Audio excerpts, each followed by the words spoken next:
Bonjour, chers élèves, j'espère que vous allez bien, que vous êtes en train de passer de très bons moments avec votre famille et que surtout vous êtes en très bonne santé.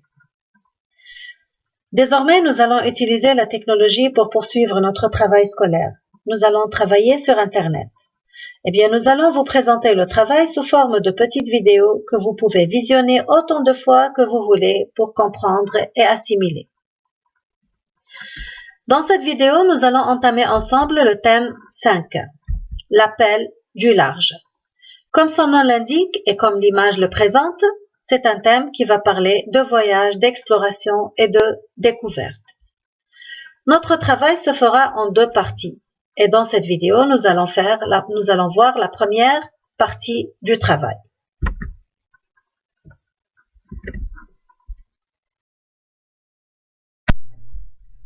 Nous allons commencer par l'étude d'un texte, compréhension de l'écrit comme d'habitude. Un spectacle inattendu. Ce texte se trouve dans votre livre à la page 170.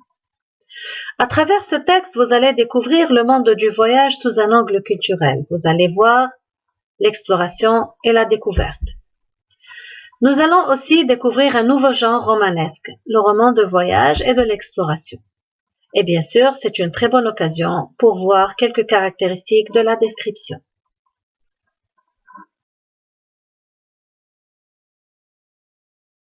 Commençons par étudier d'abord le paratexte. C'est toujours le point de départ de l'étude d'un texte. On va commencer notre paratexte par l'auteur de ce texte, Jules Verne, qui est un écrivain français du XIXe siècle. C'est un auteur qui a toujours été passionné par les voyages et l'exploration, donc il a écrit beaucoup de livres qui parlent de voyages, parmi lesquels il y a 5 semaines en ballon, De la Terre à la Lune, Voyage au centre de la Terre, Le tour du monde en 80 jours, et bien sûr, beaucoup d'autres. Il a consacré 54 volumes pour parler des voyages et d'exploration. Bien sûr, il a écrit autre chose, il a écrit des pièces théâtrales et des romans historiques, mais il est surtout connu pour les romans de voyage. Voyage au centre de la Terre, c'est le 3e roman de Jules Verne. Dans ce roman-là, 3 aventuriers, un scientifique, son neveu et un guide, vont entrer par le cratère d'un volcan en Islande pour explorer le centre de la Terre. Et ils vont vivre des aventures extraordinaires. Les merveilles imaginées par Jules Verne fascinent les lecteurs jusqu'à nos jours. Son imagination très fertile lui a permis d'imaginer des moyens de transport, des outils et des machines qui sont devenus réalité un siècle plus tard. Le paratexte n'est pas encore fini, il y a encore le titre, le chapeau et l'illustration. Dans le titre, nous avons 2 mots très importants. Nous avons le mot spectacle et nous avons le mot inattendu. Ces 2 mots-là, qu'est-ce qu'ils veulent dire? Un spectacle inattendu, c'est-à-dire un paysage qui se présente aux aventuriers à un moment auquel ils ne s'attendaient pas. Dans notre chapeau, nous avons Axel accompagne son oncle, un grand scientifique, dans une dangereuse aventure. Ils explorent le centre de la Terre. Après avoir surmonté de grands obstacles, les voyageurs parviennent à leur but et découvrent un monde souterrain fascinant. Dans le chapeau, nous avons les personnages, Axel et son oncle. Nous savons aussi que l'oncle est un grand scientifique. Ils vont au centre de la Terre et là, ils vont découvrir un monde souterrain fascinant. Ce groupe nominal Monde souterrain fascinant répond bien à notre titre. Donc le spectacle inattendu, c'est quoi? C'est le spectacle du monde souterrain fascinant. Nous avons aussi l'illustration. Qu'est-ce qu'elle représente? Elle représente, bien sûr, comme vous le voyez, des champignons. Eh bien, qu'est-ce qu'ils ont de particulier, ces champignons? Si on les compare à la taille des personnages debout ici sur ce promontoire, nous allons voir que les champignons sont gigantesques. Leur mesure est extraordinaire. Vous voyez bien qu'ils sont très grands. Alors, le monde donc inattendu, ça pourrait être ce paysage de champignons gigantesques.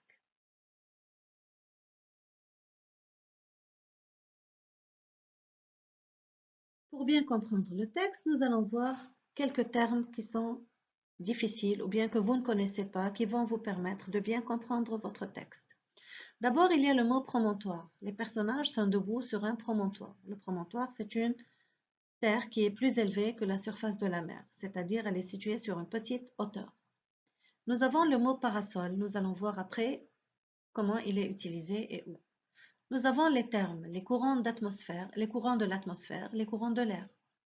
Les essences, ici, ce sont les espèces dominantes. Pied, il est employé ici comme une unité de mesure de longueur. Un pied vaut 30,5 cm environ.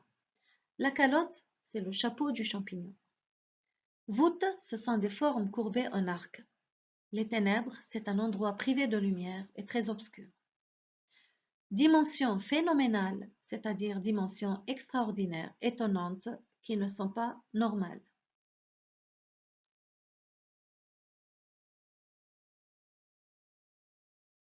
Après avoir eu toutes les informations du paratexte, on peut maintenant commencer à étudier notre texte. Eh bien, nous allons commencer par la première partie.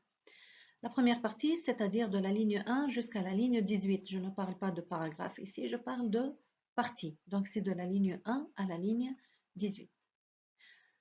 Après la lecture de cette partie, on va répondre à quelques questions. Lequel des personnages de l'histoire raconte les événements, c'est-à-dire qui est le narrateur de cette histoire?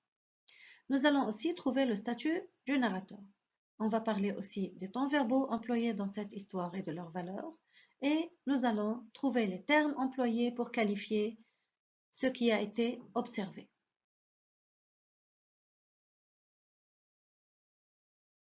Voilà notre texte. Commençons d'abord par le narrateur. Pour trouver le narrateur, il faut trouver les mots qui le désignent dans un texte. Eh bien, il est désigné par l'adjectif possessif « mon », par l'adjectif possessif « nos » qui désigne le narrateur et son oncle, par le pronom « je », par l'adjectif possessif encore une fois « ma », ensuite les pronoms « je » et « me » et par « mon » dans le groupe nominal « mon oncle ». Parmi tous ces mots, c'est le groupe nominal « mon oncle » qui va me permettre d'identifier le narrateur. Qui va dire mon oncle dans le texte? Eh bien, c'est Axel, le neveu. Donc, le narrateur, c'est Axel. Le statut du narrateur ici, il est intérieur. Donc, le narrateur est intérieur au récit. Pourquoi? Parce que le texte est écrit à la première personne. C'est Axel qui raconte l'histoire de leur aventure. Et pour justifier votre réponse, il vous suffit de prendre 2 de ces exemples. Parlons maintenant des temps verbaux. Puisque c'est un texte narratif, quel temps verbal doit venir à notre tête en premier? Nous avons le passé simple, très important dans la narration, et nous avons aussi l'imparfait. Donc, voyons d'abord le passé simple. Fut attiré, je vous fais remarquer que fut attiré est un passé simple, mais il est un passé simple employé à la voix passive. Attiré par un spectacle inattendu. C'est une phrase qui est à la voix passive. Donc, fut attiré, pour ne pas vous tromper avec le passé antérieur, c'est un passé simple qui est à la voix passive. Donc, apparut, je hâtai, nous arrivâmes, ne fut, les appela et dit. Quelle est la valeur du passé simple ici? Eh bien, c'est des actions ponctuelles. Le passé simple exprime des actions ponctuelles. Qu'est-ce que ça veut dire ponctuel? C'est-à-dire des actions qui se passent à un moment précis de l'histoire. Il y a aussi l'imparfait.